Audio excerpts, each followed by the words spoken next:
Good day everyone. The pebble bed modular reactor concept is back in the news, and there's a newspaper that got what they call an exclusive story on the pebble bed modular reactor being rolled out in the Western Cape.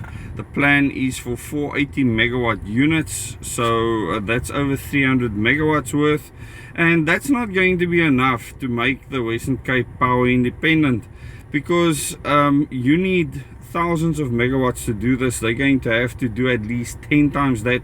In other words, at least 40 of these pebble bed modular reactors. They can be refueled online, so they don't have to shut down like Coburg for outages, and this makes them very attractive. The fact that they decided on 80 megawatt units means that they can use the magnetic bearing system, which means that you don't need to bring oil into this CAN system. And because it's a CAN system, it's an inherently safe modular nuclear power station design. You won't need many people at the station to operate it or for maintenance.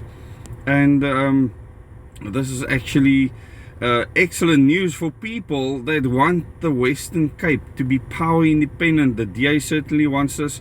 They want to be able to produce power in the Western Cape on their own. Will they be able to convince their voters that nuclear is the way to go? This is going to be interesting. And the article mentions that AfriForum was famously said that they're involved with a project, and that ties back to the Freedom Front Plus, which ties back to the Cape Independence movement that want the Cape to be power independent. They know, and I've spoken to many of the proponents and said that the Western Cape cannot be power independent the way it is now. You know, it's absolutely foolhardy to think that you can just run on solar panels and windmills when you actually have large industry, which we do have in the Western Cape and in the Cape Town Metro. So we need thousands of megawatts, and like I said, they would need to do 10 times this project, and they are earmarking Coburg Nuclear Power Station for the first modular reactor. And because the site has already been approved for pebble bed reactor in the past, a test reactor, they plan on doing that, and they're trying to get the investment to do so. They're talking about 8 to 9 billion rand for one of these, which is very cheap, and they think if they roll them out in mass, it'll come down to 4.5 billion per reactor, which will be dirt cheap. There'll be nothing that can compete with it. And if they do this, they will be able to, and roll it out on a large scale, they will be able to make the Western Cape power independent.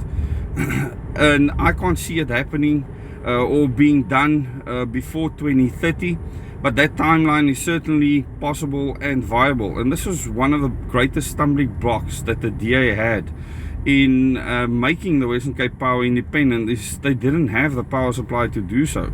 And you can put up as many solar plants as you want, you can put up as many wind turbines as you want. You're not going to get that independence for large-scale industry unless you change how people live, where people work, etc., and you remove all large-scale industry from the economy, which is something they might consider if they are in favor of the fourth industrial revolution, where we will just become mere partakers in society, not the shapers of society, and you'll be a slave to many companies out there that will dictate your lifestyle for you. Thanks so much for watching.